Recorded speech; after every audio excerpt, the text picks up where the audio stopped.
Saludos, le habla el doctor Marcos de la Cruz Tasaico, médico asistente del Departamento de Cirugía General y Digestiva del Hospital Adolfo Valiati Martins.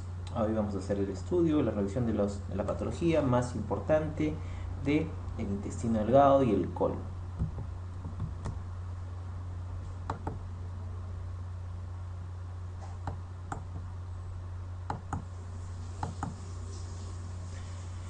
La causa más frecuente de insuficiencia pancreática exocrina en los adultos está relacionada con el alcoholismo crónico. Este alcoholismo crónico en algunos pacientes puede generar pancreatitis crónica, y esta pancreatitis crónica se caracteriza por presentar insuficiencia pancreática exocrina.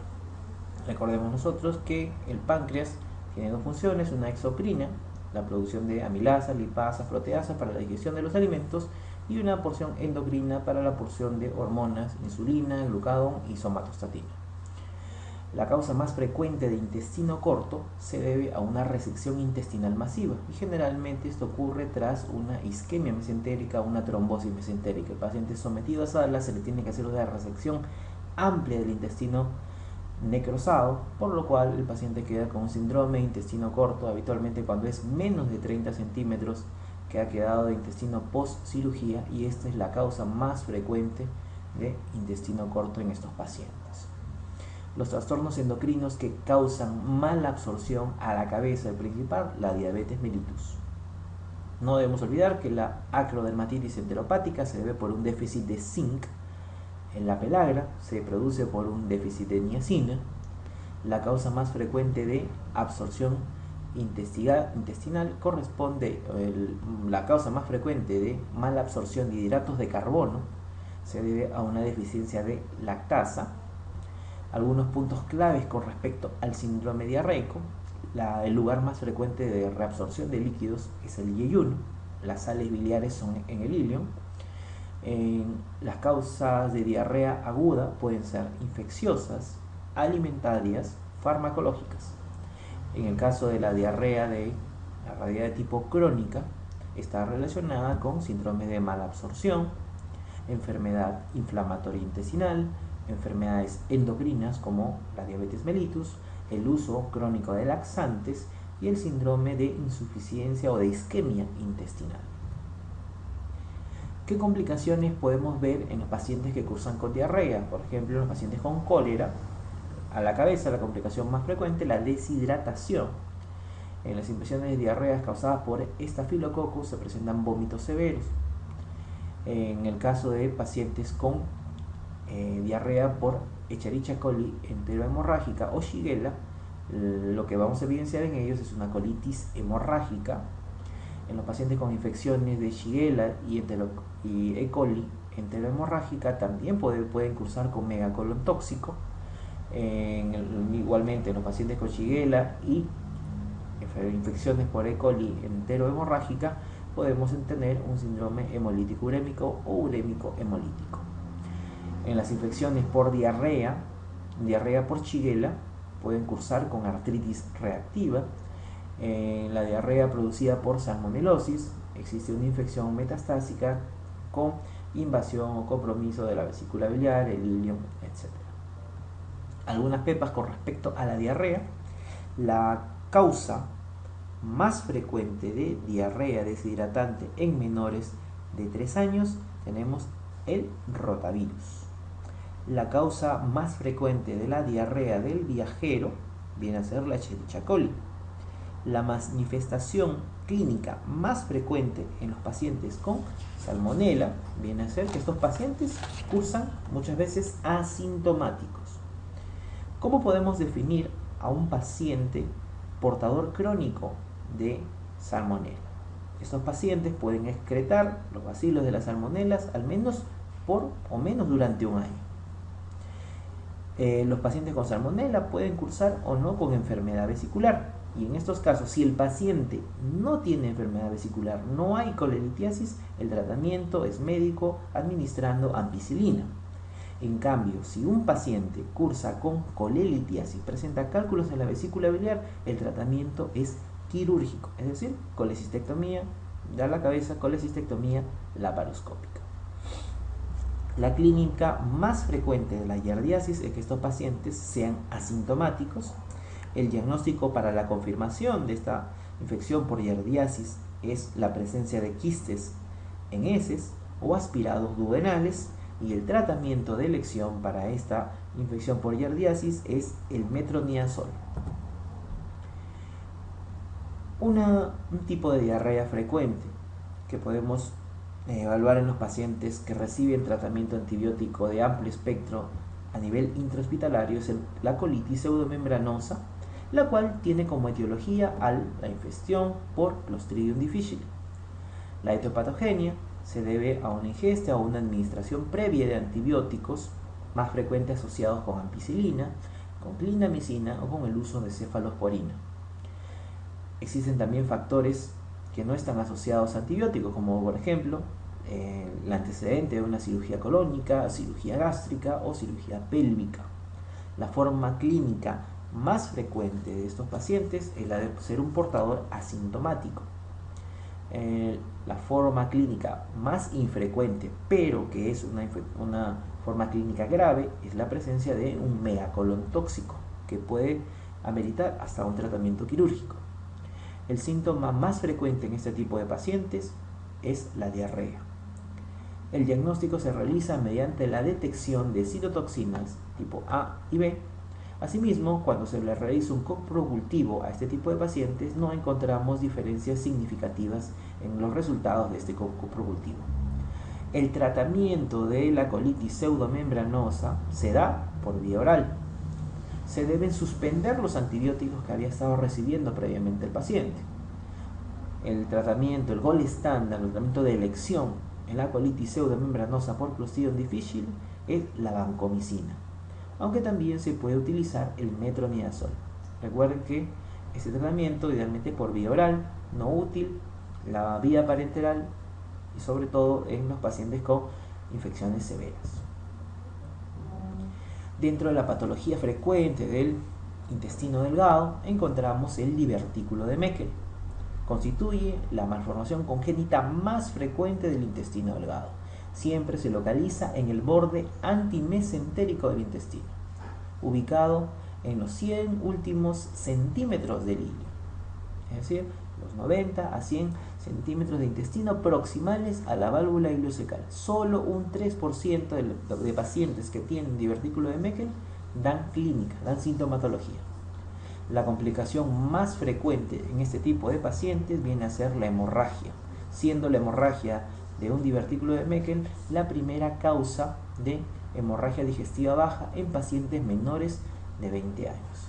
Se puede realizar en este tipo de pacientes como diagnóstico de divertículo de Meckel o la presencia de divertículo de Meckel el Meckel Scan, el cual es un análisis que usa la tecnología de diagnóstico nuclear, es decir, de medicina nuclear, para identificar áreas de mucosa gástrica anormalmente localizadas en el tubo digestivo.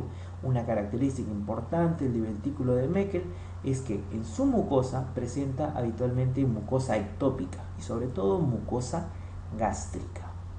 El tratamiento se reseca únicamente si es que da clínica o si es que es encontrado en pacientes en menores de 2 años. Recuerden que la causa de la presencia de este divertículo de Meckel es la persistencia del conducto ómfalo-mesentérico.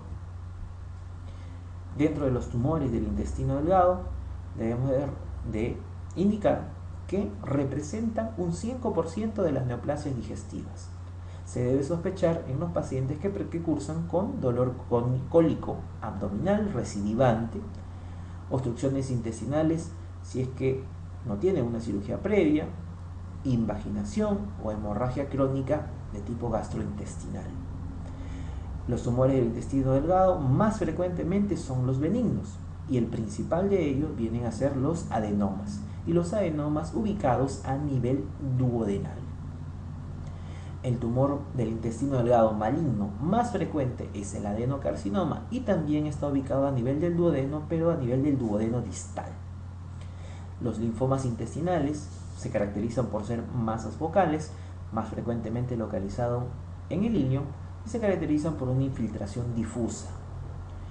La mayor incidencia de linfoma intestinal la vamos a encontrar en pacientes con enfermedad de Crohn, enfermedades celíacas y en el VIH-Sida. Una de las patologías frecuentes asociadas al intestino delgado es la obstrucción intestinal, la cual puede ser obstrucciones mecánicas y las podemos dividir de acuerdo al segmento del intestino en el que encontremos las obstrucciones mecánicas. Si hablamos del intestino delgado, esta obstrucción intestinal tiene una mortalidad de aproximadamente el 10% y tenemos que hacer una diferencia si es que nuestro paciente es un paciente operado o no tiene ninguna cirugía abdominal previa. Si encontramos a un paciente con un cuadro de obstrucción intestinal de asa delgada que no tiene una cirugía previa, la principal causa son la presencia de hernias. En cambio, si tenemos un paciente con obstrucción intestinal del intestino delgado que tiene una cirugía previa a la cabeza, la causa principal es la presencia de bridas y adherencias. En el caso de una obstrucción mecánica del intestino grueso, la mortalidad puede ascender hasta un 20%. Dentro de las principales causas de obstrucción intestinal del colon o intestino grueso es el vólvulo o la presencia de tumores a nivel del colon, sobre todo en el colon izquierdo. Recuerden que los vólvulos a nivel del intestino grueso se presentan en un 80% a nivel del colon sigmoides, son diagnosticados por un enema opaco, en el cual podemos ver el punto de obstrucción intestinal causada por la rotación del colon sigmoides. El tratamiento, el tratamiento inicial que se le da a un paciente con vólvulo sigmoides es intentar la devolvulación por vía endoscópica. Si se tiene un resultado positivo de esa devolvulación por vía endoscópica, se realiza la sigmoidectomía de forma electiva o programada. En cambio, si es que existen signos de estrangulación o hay falla al tratamiento endoscópico, se realiza la cirugía. Durante la cirugía de un paciente con vólvulo de sigmoides, si tenemos un paciente que tiene signos de estrangulación, no hay peritonitis y el paciente está bien nutrido, no tiene otros factores de riesgos asociados, se puede realizar la sigmoidectomía y una anastomosis primaria. En cambio, si tenemos un paciente que cursa con signos de estrangulación, pero encontramos perforación del vólvulo de sigmoides, peritonitis intraabdominal, el paciente está malnutrido o tiene algún otro factor de riesgo, alguna comorbilidad, lo ideal es hacer la sigmoidectomía y realizar una colostomía terminal, o también conocido como el procedimiento de Hartmann. Dentro de la obstrucción intestinal también podemos hablar del ilio. El ilio puede ser ilio paralítico, ilio dinámico, siendo esta la causa más frecuente dentro de cuadros de obstrucciones intestinales. Generalmente el ilio puede ser un ilio reflejo a alteraciones metabólicas, a cirugías o también a trastornos renales. Asimismo, también puede estar asociado por un trastorno en la irrigación del intestino, en general asociados a insuficiencias o a isquemias intestinales. Si hacemos una diferenciación de las características clínicas de la obstrucción intestinal delgada y la obstrucción intestinal gruesa, podemos ver que en el intestino delgado el comienzo habitualmente es brusco, a diferencia de la obstrucción del colon, que es un inicio más solapado. La obstrucción intestinal delgada cursa con dolor en epigastrio o a nivel periumbilical intenso, sobre todo de tipo cólico. En el caso de la obstrucción intestinal gruesa, el abdomen generalmente presenta dolor a nivel de mi abdomen inferior, hay escasa intensidad, es mucho menor el dolor comparado con el del intestino delgado, igualmente la duración también es mucho menor, pero el dolor es un poquito más prolongado. Los vómitos son más frecuentes y precoces y abundantes en la obstrucción del intestino delgado, a diferencia del intestino grueso, en el cual son poco frecuentes, incluso inexistentes.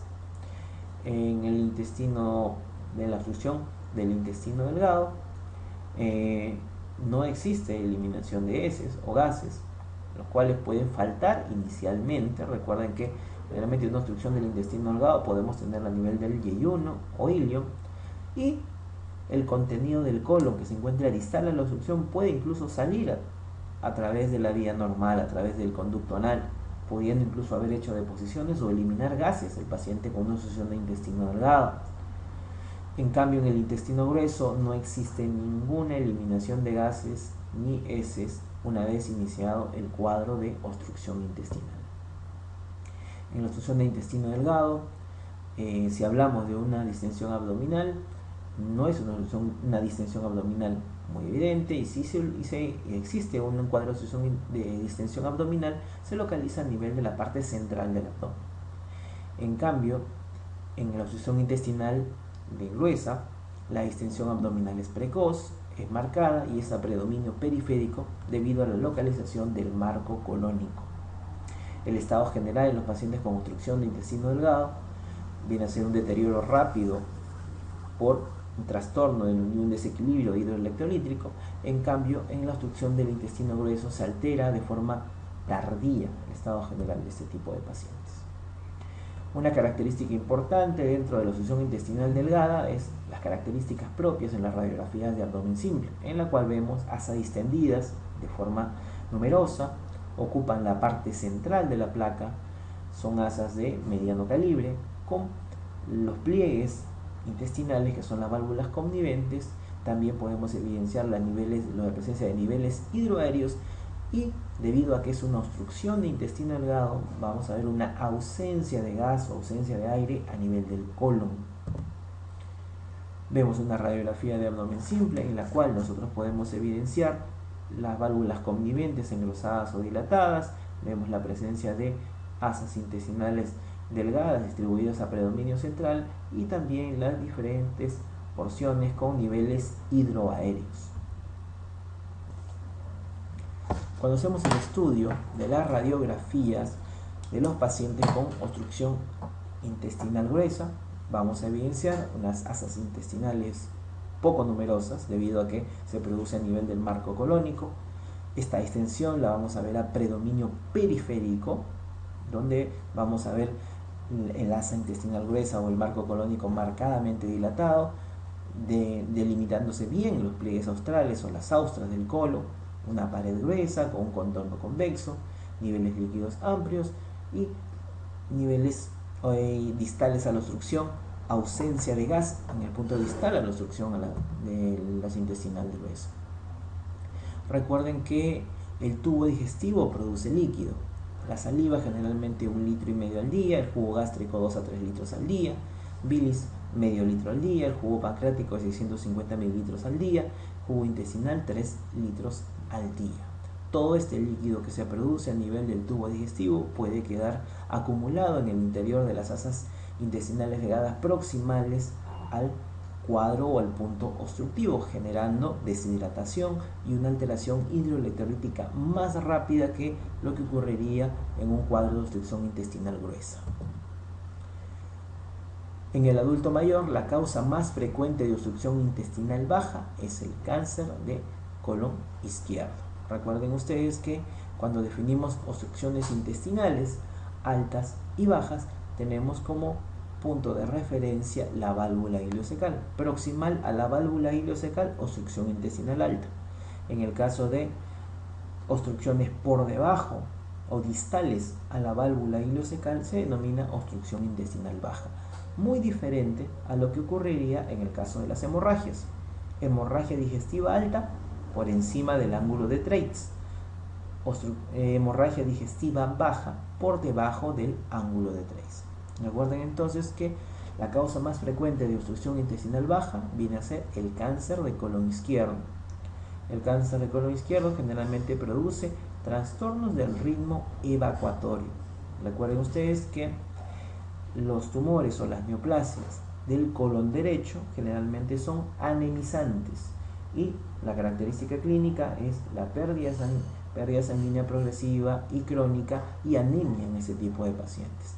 En cambio, en el cáncer de colon izquierdo lo que encontramos, una característica clínica, es que son estenosantes, debido a que el calibre, el diámetro de la luz del intestino del colon izquierdo es mucho menor. Si aparece un tumor, va a reducir mucho más esta luz y va a generar cuadros obstructivos, alteración en la morfología de las heces, generalmente son heces acintadas, llegando incluso a obstruir completamente la luz y causar cuadros de obstrucción intestinal. Dentro del diagnóstico diferencial de los cuadros de obstrucción intestinal gruesa, recuerden que en la cabeza encontramos los tumores a este nivel. También podemos encontrar pacientes con cuadros de diverticulitis que pueden simular signos y síntomas de obstrucción intestinal. Recuerden que cuando los divertículos se inflaman y se abscedan debido a la penetración de materia fecal, pueden generar un proceso inflamatorio a nivel del segmento colónico afectado, causar estenosis progresiva y también simular un cuadro de obstrucción intestinal del intestino grueso. Otra de las patologías que puede generar un cuadro de obstrucción intestinal gruesa viene a ser el vólvulo, y sobre todo, y más frecuente, el vólvulo de sigmoides. Recuerda que el sigmoides presenta un meso, el mesocolon sigmoide, sobre el cual puede rotar sobre su eje y generar un cuadro de obstrucción intestinal de asa gruesa.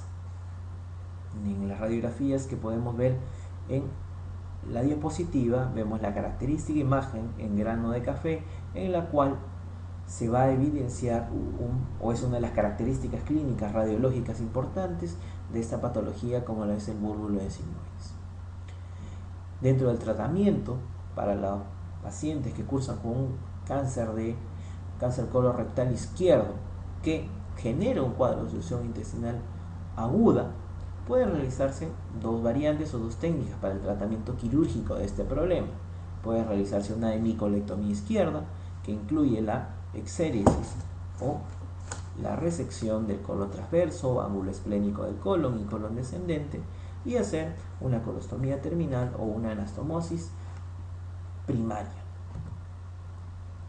En algunos otros casos, también para los pacientes con cáncer del colorectal izquierdo y con obstrucción aguda, pueden utilizarse la resección del segmento afectado, la resección del segmento colónico donde se ubica el tumor, y se puede realizar una colostomía de descarga. A eso se le denomina la operación de Hartmann, ¿sí?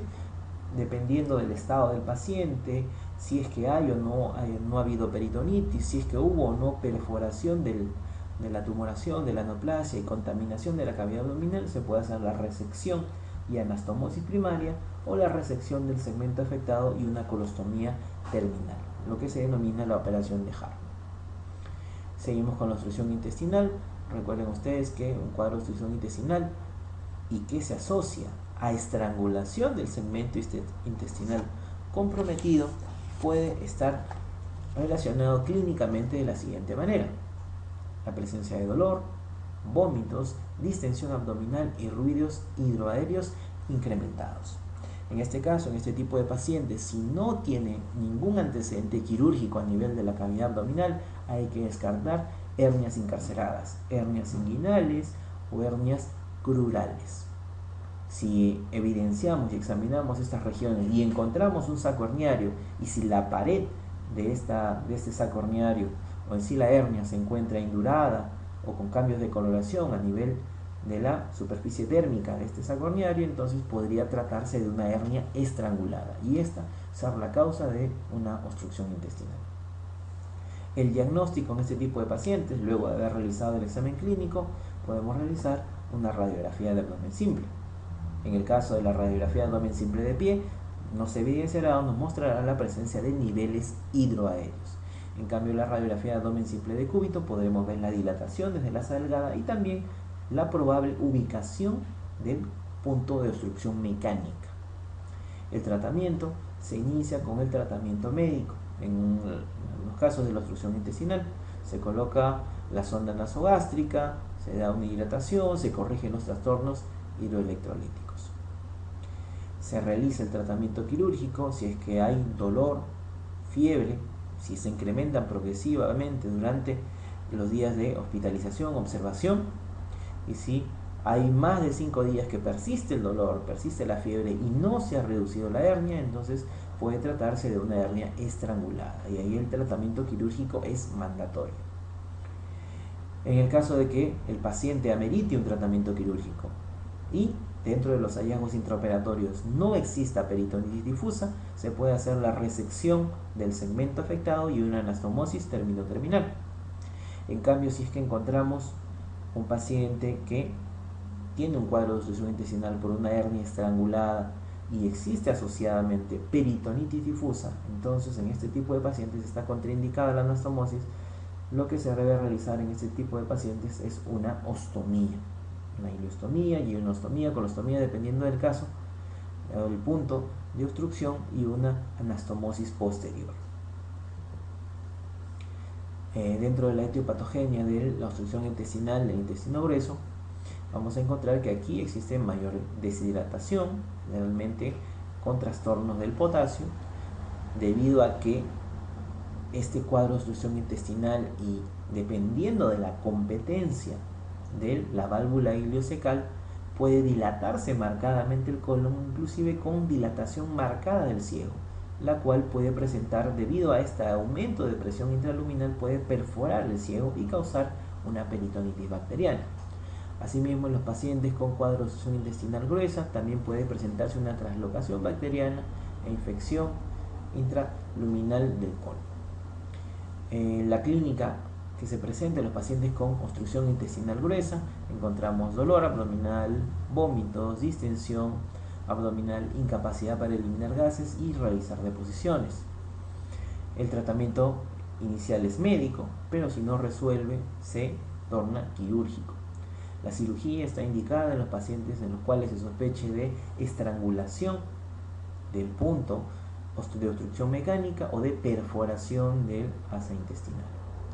Las técnicas habitualmente utilizadas en este tipo de pacientes es que si tenemos un cuadro de obstrucción intestinal en el colon derecho y colon transverso, generalmente se hace la resección del segmento afectado y anastomosis primaria.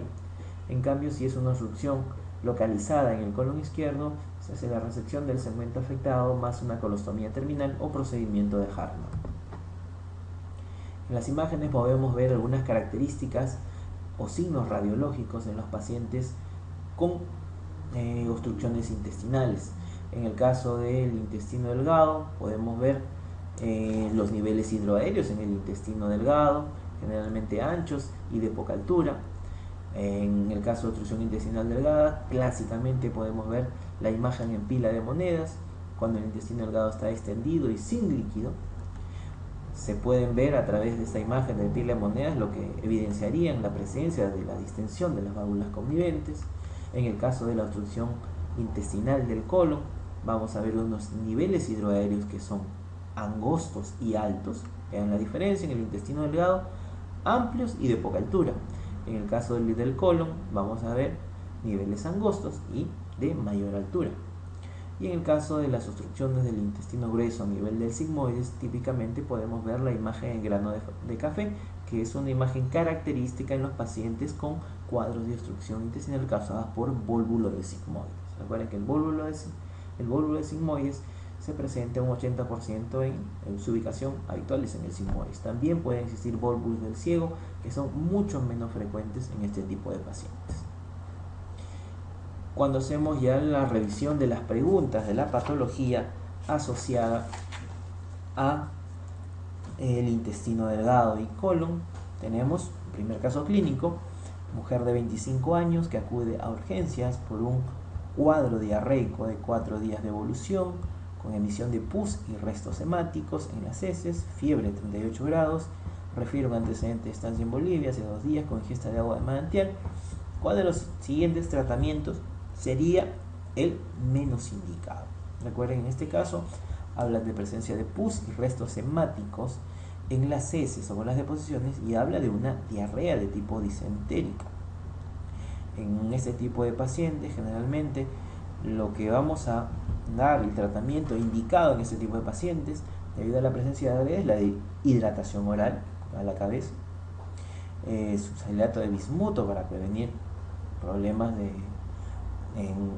gastrointestinales, como por ejemplo la úlcera péptica. Tenemos que dar antibióticos debido a que esta diarrea disentérica es por una infección, una bacteria. Se debe suspender la ingesta de productos lácteos, ya que estos pueden incrementar mucho más los cuadros de cámaras diarreicas. Y recuerden que la loperamida están contraindicados en pacientes que tienen fiebre, en pacientes con diarreas disentéricas, en pacientes con diarreas hemorrágicas o en pacientes que en las radiografías evidenciamos dilataciones del colon.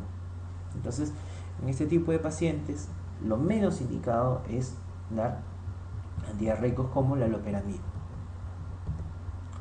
La causa mecánica más frecuente de obstrucción intestinal posoperatoria es la presencia de bridas y adherencia. Recuerden que cada cirugía que se realiza puede generar mayor presencia de bridas y adherencias, y esa es la principal causa de obstrucción intestinal en pacientes con el antecedente de cirugías. Cuando se realiza una resección del intestino delgado, ¿a partir de qué porcentaje de longitud de este se espera encontrar alteraciones nutricionales severas? Generalmente en pacientes que se hayan resecado mayor al 50% del área intestinal o de la longitud intestinal. La causa más frecuente de obstrucción intestinal en Lima es a la cabeza, bridas y adherencia. Recuerden que el vólvulo de intestino delgado no es muy frecuente. Las hernias incarceradas generalmente también se asocian o están presentes en pacientes que presentan cuadros de obstrucción intestinal no operados. El vólvulo de sigmoides está asociado con personas que viven en áreas de altura, en ciudades de altura de nuestro país. La presencia de parásitos tampoco no es una causa muy frecuente de obstrucciones intestinales, por lo menos en Lima.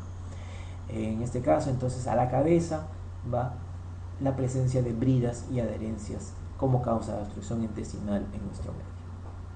¿Cuál es la complicación más frecuente del divertículo de Meckel? Recuerden que el divertículo de Meckel, persistencia del conducto ónfalo-mesentérico, habitualmente de 90 a 100 centímetros proximales a la válvula ileocecal, y dentro de esta mucosa del divertículo de Meckel encontramos tejido o mucosa gástrica ectópica, por lo cual se puede ulcerar esta mucosa causando sangrados, siendo el principal, la complicación más frecuente, la hemorragia intestinal. Ante un paciente que presenta dolor abdominal tipo cólico, vómito, distensión abdominal e incapacidad para evacuar gases y heces, hay que pensar como primer diagnóstico un cuadro de obstrucción intestinal. ¿Sí? En el caso de pancreatitis aguda, puede presentar náuseas, puede presentar vómitos, pero la característica principal es el dolor. Generalmente la distensión puede estar asociada también en pancreatitis, pero se presenta generalmente los siguientes días de pancreatitis o cuando la pancreatitis es muy severa. La colecitis aguda, dolor tipo cólico en hipocondrio derecho, pero no tiene mucha relación con la incapacidad de evacuar heces y gases. La apendicitis aguda, no tenemos dentro del enunciado una cronología de Murphy, dolor en epigastro, luego con migración a fosílaga derecha, no hay signos de McBurney u otros signos que nos puedan orientar hacia apendicitis aguda. Y en el caso de diverticulitis aguda, el dolor predominantemente es a nivel de la fosa ilíaca izquierda. De todas las alternativas, la que coincide con el enunciado es la obstrucción intestinal. La causa más frecuente de abdomen agudo por oclusión mecánica del intestino delgado es las bridas y adherencias. ¿Sí? En este tipo de pacientes, recuerden que la obstrucción intestinal delgada siempre a la cabeza, paciente postoperado, bridas y adherencias, paciente no operado, una hernia encarcerada o estrangulada.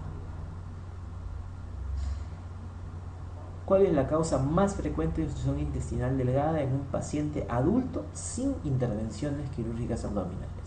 Si tuviera antecedente de intervenciones quirúrgicas, sería bridas y adherencias. Si no tiene intervenciones quirúrgicas previas, entonces a la cabeza la encarceración del intestino delgado en un orificio herniario. El hilio biliar, recuerden que es una obstrucción por un cálculo que pasó de la vesícula hacia el intestino y causó un cuadro de obstrucción mecánica. El cáncer de colon está descartado porque habla de una obstrucción del intestino delgado. Una tumoración estenosante del intestino, recuerden que de todos la patología que encontramos en el intestino delgado, las neoplasias no son muy frecuentes. La presencia de cuerpos extraños tampoco es una causa muy frecuente de obstrucción en el intestino delgado.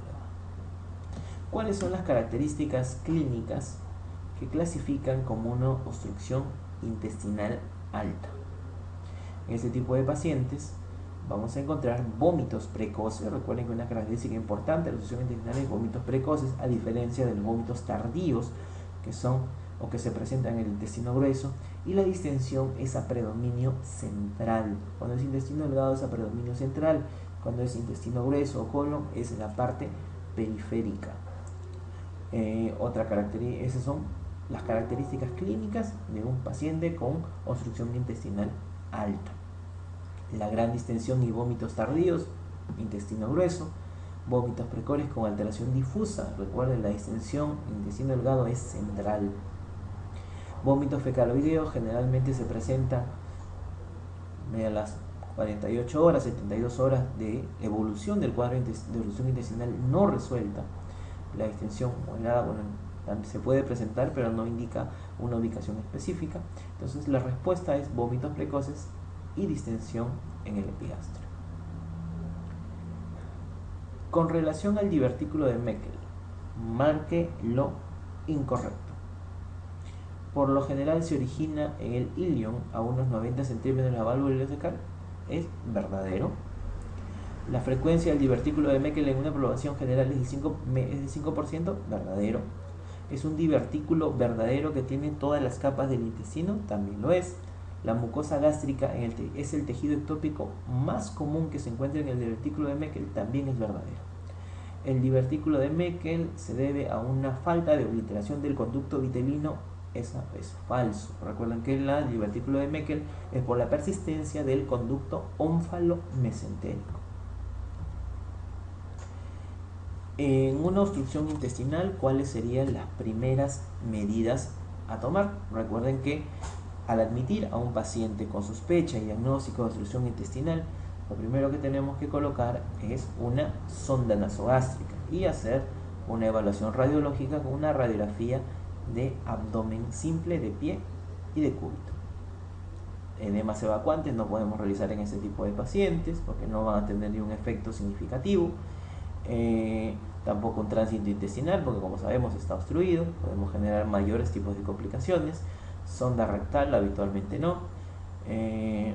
Sonda nasogástrica más radiografía de estómago y duodeno tampoco. Generalmente aquí, paciente con cuadro de obstrucción intestinal, colocarle una sonda nasogástrica, descomprimir el intestino y una radiografía simple de abdomen para poder visualizar uno de los niveles hidroaéreos que nos van a certificar el cuadro de obstrucción intestinal, y también en la de cúbito poder ver la probable localización del punto de obstrucción mecánica.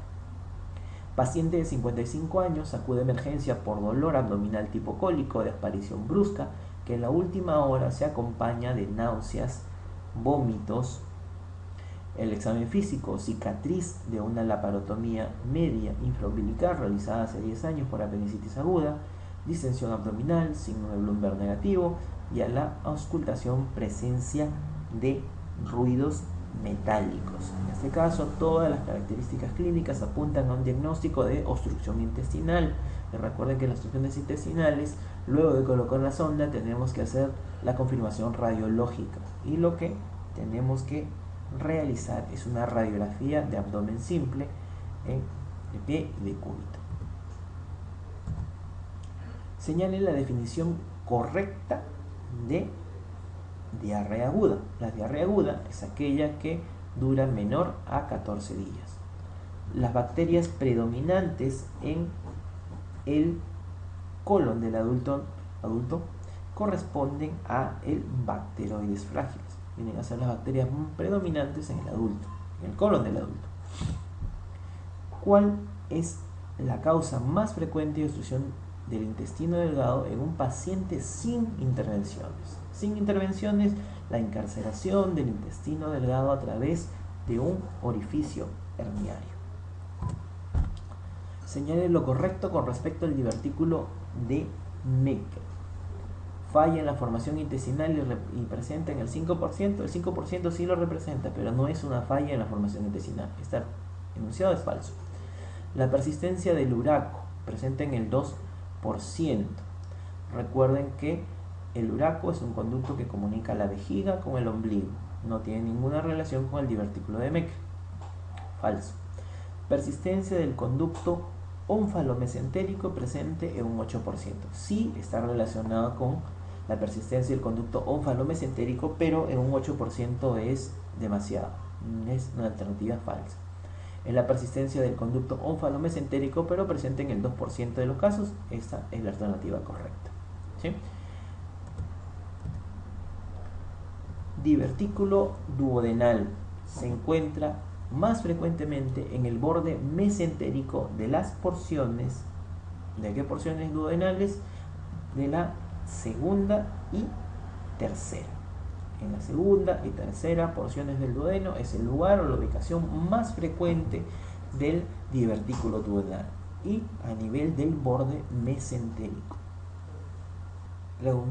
Cuando hay ruptura de una víscera hueca, se pierde la matidez hepática por producto de una interposición del aire en el espacio hepatofrénico, convirtiéndose la sonoridad a la percusión. Es decir, se pierde la matidez hepática cuando percutimos el hipocondrio derecho, escuchamos una sonoridad, es decir, la presencia de aire en esa región.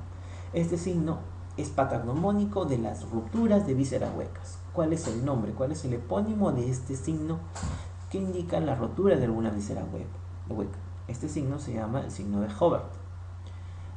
El signo de Murphy, recuerden que está asociado con colecistitis aguda. El signo de McBurney, signo de apendicitis aguda, y el signo de Bloomberg también asociado a apendicitis aguda. Se presenta un síndrome de intestino corto cuando existe una resección mayor al 70% del intestino. Esto corresponde a la definición o asociado al síndrome de intestino corto, mediante 70% o más del intestino delgado. Después de una manipulación intestinal en una laparotomía, el periodo normal de hilio paralítico es de aproximadamente 48 horas. Recuerden que para poder evidenciar que existe o no hilio en un paciente debemos consultar la presencia o no de la eliminación de gases o flatos y al examen clínico la presencia o no de ruidos hidroaéreos. Realmente luego de una cirugía a las 48 horas se restablece el tránsito intestinal y se pueden escuchar ruidos aéreos y el paciente ya está eliminando flatos. En la obstrucción por obstrucción intestinal, por estrangulamiento intestinal, el signo más importante es que el paciente tenga signos de shock. Recuerden que en el cuadro de obstrucción intestinal y asociados a un cuadro de estrangulamiento del intestino delgado, se puede evidenciar una necrosis del intestino, translocación bacteriana, inclusive hasta perforación del intestino que puede cursar con un cuadro de sepsis abdominal. Y esto, si es que no es tratado, puede llegar hasta septicemia, el shock séptico. Es una característica principal de una fístula intestinal baja. Recuerden, las fístulas intestinales, comunicaciones entre dos tipos de epitelios, una fístula de gasto alto mayor a 500 centímetros cúbicos o mililitros, gasto bajo menor a 500 centímetros cúbicos. Las fístulas intestinales bajas se refieren a las fístulas ubicadas en el colon, y en este tipo de pacientes debemos recordar que más del 80% de ellas van a cerrar espontáneamente. Generalmente una dieta hiperproteica en este tipo de pacientes puede ser suficiente para lograr un cierre de una fístula intestinal baja o una fístula colocutánea. Si revisamos el resto de las alternativas, dice cuanto mayor es el gasto fistuloso, el pronóstico es mejor. Más bien es el sentido inverso. Si el gasto es mucho menor, el pronóstico es mejor, indicaría que la fístula tiene mayor tendencia a que pueda cerrar la fístula y solucionarse el problema. Las fístulas intestinales bajas causadas por TBC intestinal no es la más frecuente. La TBC intestinal predominantemente ataca el intestino delgado y sobre todo el ilio. En este caso sería una fístula intestinal baja. Alteraciones congénitas tampoco no está muy relacionado y deben cerrarse quirúrgicamente. Esto también es falso. Si una fístula intestinal baja, no hay signo de sepsis, no hay signos de peritonitis, no hay signos de un abdomen agudo quirúrgico, y tiene un gasto bajo, entonces el tratamiento es médico. En ese caso, a dar una buena nutrición y con eso puede mejorar y cerrar la fístula intestinal baja. No requieren habitualmente tratamiento quirúrgico. ¿Cuál de las siguientes características no corresponde a una patología tumoral del intestino delgado? En el caso de son más frecuentes los tumores benignos, esto es falso. ¿Cuáles son las alternativas verdaderas? El 80% de los tumores malignos se diagnostican tardíamente, muy cierto. Los tumores benignos son más frecuentes, son los pólipos, también es cierto. La neoplasia más común es el adenocarcinoma, verdadero. Los tumores malignos son más frecuentes y sobre todo en el yeyuno también es verdadero. Entonces la alternativa falsa en este caso es que los tumores más frecuentes son benignos. Esa es la alternativa incorrecta, porque son los menos frecuentes. El tumor benigno más frecuente del intestino delgado es un leiomioma. En el adulto, la causa más frecuente de obstrucción intestinal es las bridas y adherencias postoperatorias. Es siempre a la cabeza, bridas y adherencias postoperatorias, pacientes con antecedentes quirúrgicos, pacientes sin antecedentes quirúrgicos, hernias incarceradas o estranguladas. ¿Cuál es el primer hallazgo que se presenta en la obstrucción intestinal media? Pacientes con obstrucción intestinal media, habitualmente lo que encontramos es un dolor de tipo cólico, que es uno de los primeros hallazgos significativos en este tipo de pacientes. Posteriormente se asocia a la presencia de náuseas y vómitos y dificultad para eliminar los flatos. Paciente de 76 años con antecedente de cirugía abdominal previa con dolor abdominal difuso de 3 días de evolución, asociado a distensión abdominal, vómitos, constipación de 48 horas, febril, ruidos sidoaéreos débiles y niveles sidoaéreos. ¿Cuál es su conducta a seguir? Recuerden que en este caso el diagnóstico sería obstrucción intestinal por bridas y adherencias. El tratamiento de los pacientes con cuadros de obstrucción intestinal es paciente se hospitaliza, colocación de sonda nasogástrica, hidratación enérgica y se hace un manejo conservador.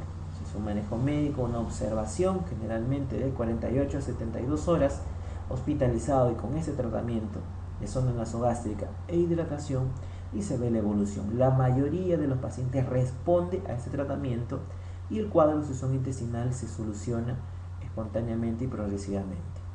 Si no responde a ese tratamiento, si persiste la obstrucción intestinal, sigue por un gasto alto por sonda nasogástrica, sigue el abdomen distendido, ruidos aéreos, signos de lucha, no eliminación de flatos, no eliminación de deposiciones, entonces recién el paciente pasaría a un tratamiento quirúrgico. Entonces la primera medida a seguir cuando recién se admite un paciente es la observación y el manejo médico. Tenemos a un paciente de 40 años con antecedente de intervención quirúrgica por apendicitis complicada hace 2 años, ingresa a emergencia por presentar náuseas, vómitos, dolor moderado y distensión abdominal. Al examen taquicardia, mucosas orales secas y ojos hundidos, timpanismo abdominal y signos de lucha. Señale el manejo adecuado. Este paciente también causa por un cuadro de obstrucción intestinal por bridas y adherencias, inclusive asociado a deshidratación producto de el cuadro de obstrucción intestinal debido a las náuseas, a los vómitos y a la ubicación del líquido intestinal, al desequilibrio hidroelectrolítico causado por este cuadro obstructivo intestinal. Al admitir al paciente, la primera medida, hidratación, colocación de sonda nasogástrica, realizarle la radiografía de abdomen para evidenciar los niveles hidroaéreos y evidenciar el probable nivel de obstrucción, y el paciente pasa a manejo médico, a terapia conservadora o observación. Y luego de 48 a 72 horas se evalúa y se ve si es que el paciente evoluciona favorablemente o no. Y recién después se decidiría si es que persiste el cuadro obstructivo para un tratamiento quirúrgico o si es que ya ha resuelto para continuar el tratamiento médico. Paciente de 66 años con dolor abdominal tipo cólico, vómitos, estreñimiento de 3 días de evolución, distensión abdominal y ausencia de eliminación de flatos. Como ustedes ven, todos los síntomas están asociados a un cuadro compatible de obstrucción intestinal. ¿De acuerdo? Si lo diferenciamos con las otras alternativas, la colecitis aguda, habitualmente dolor en hipocondrio derecho con Murphy positivo. En el caso de las peritonitis, dentro del examen clínico o de la evaluación clínica del paciente tendríamos signos de irritación peritoneal, Blume positivo, rebote positivo, abdomen en tabla, los cuales no son descritos en el enunciado, el hilo paralítico habitualmente después de un procedimiento quirúrgico que no se le ha realizado a este paciente, y tampoco hablan de un cuadro de intoxicación en este tipo de pacientes. La alternativa correcta, obstrucción intestinal. Paciente de 60 años con dolor abdominal, distensión abdominal de varios días de evolución y ausencia de eliminación de flatos. Al tacto rectal se encuentra una tumoración dura y estenosante con la que se realiza el diagnóstico de obstrucción intestinal baja. ¿Cuál es el tratamiento de elección? En este tipo de paciente claramente tenemos un cuadro de obstrucción mecánica, el cual es una tumoración rectal. En este tipo de pacientes no podemos dar un tratamiento conservador debido a que la obstrucción mecánica está presente ahí. La hidratación, la sonda nasogástrica no va a mejorar a nuestro paciente. Tenemos que desfuncionalizar, descomprimir el intestino delgado para prevenir perforaciones intestinales, sobre todo a nivel del ciego. En este caso, el tratamiento indicado sería realizar una colostomía defuncionante. En el resto de las alternativas, hidratación, antibiótico-terapia, estas dos medidas, si bien pueden utilizarse, sobre todo la hidratación, no van a resolver el cuadro de obstrucción intestinal. La resección y anastomosis, generalmente aquí se habla de una tumoración, de un cáncer. La resección y anastomosis se va a hacer en un tiempo ulterior o después para realizar un tratamiento adecuado de esa tumoración. Generalmente cuando tenemos una tumoración rectal, recuerden que la primera medida a realizar es hacer la quimio-radioterapia para disminuir el tamaño de la lesión, disminuir el tumor a nivel rectal y hacerlo más viable para una cirugía. Intubación y sonda nasogástrica de aspiración, se haría esta medida, sobre todo si es intestino delgado, aquí estamos hablando de colon. La aplicación de una sonda rectal y observación. Si aplicamos una sonda rectal podemos perforar el tumor, podemos perforar el intestino delgado y causar mayores complicaciones al paciente. En este caso tenemos que realizar una colostomía disfuncionante. ¿Cuál de las siguientes parasitosis puede causar obstrucción intestinal? La presencia de Ascaris en nuestros pacientes, inclusive muchos de estos parásitos pueden crear ovillos de parásitos y pueden provocar una obstrucción mecánica a nivel, sobre todo, del intestino delgado. Paciente varón de 40 años de edad, posoperado de apendicitis complicada hace un año, presenta náuseas, vómitos biliosos, estreñimiento acompañado de tensión abdominal moderada, y en este caso, ¿qué es lo que tenemos? Tenemos un cuadro de obstrucción intestinal secundario a bridas y adherencias, debido al antecedente quirúrgico que ha tenido el paciente. Más aún si es una apendicitis complicada, esto puede generar mayores tipos de adherencias a nivel local. El diagnóstico en este caso, obstrucción intestinal por bridas y adherencias. Paciente con obstrucción intestinal por cáncer de sigmoides perforado. ¿Cuál es el tratamiento? Como ustedes ven, aquí tenemos una tumoración que ha causado un cuadro de obstrucción intestinal, incluso se ha complicado con perforación del tumor. En este tipo de pacientes lo que encontramos generalmente es una peritonitis causada por una perforación del intestino delgado, una peritonitis fecal. En este tipo de pacientes habitualmente lo que hace es la resección del segmento intestinal comprometido, y como hay peritonitis, lo que se hace es una colostomía. La anastomosis intestinal está contraindicada en este tipo de pacientes por el alto riesgo de dehiscencia de la anastomosis y mayor complicaciones en este tipo de pacientes. Colostomía y anastomosis están contradiciendo estas dos alternativas. Rehacer un drenaje en un paciente con un tumor perforado no es lo más adecuado, punción de aspiración tampoco, drenaje percutáneo tampoco. En este caso la alternativa correcta es la colostomía. ¿Cuál es la causa más frecuente de obstrucción intestinal o obstrucción del intestino delgado? Recuerden siempre las adherencias postoperatorias. Anciana post-colecistectomizada, presenta dolor y distensión abdominal, náuseas y vómitos. En este caso, recuerden siempre el antecedente quirúrgico nos va a orientar cuál fue la probable etiología del cuadro de obstrucción intestinal. En este caso, la alternativa correcta sería su oclusión intestinal, ya que el enunciado no nos manifiesta si el paciente está eliminando flatos o haciendo deposiciones. La pancreatitis aguda se caracterizaría marcadamente por dolor, pero el antecedente post-colecistectomizada ya nos está indicando que probablemente no haya ninguna etiología biliar de este cuadro pancreático. La insuficiencia tampoco está relacionada con esto porque está más relacionada con tumores. Ilio metabólico no habla que la paciente tenga alguna alteración hidroelectrolítica, algún compromiso o secundario de una enfermedad renal. Y en el caso del ilio biliar, recuerden que la paciente ya está colecistectomizada, es decir, no hay una posibilidad de que hubiera una fístula colecistointestinal. La respuesta de esta pregunta correspondería a un cuadro de suboclusión intestinal. Tenemos cuál es la patología quirúrgica más frecuente del intestino delgado. La patología quirúrgica más frecuente es la obstrucción intestinal.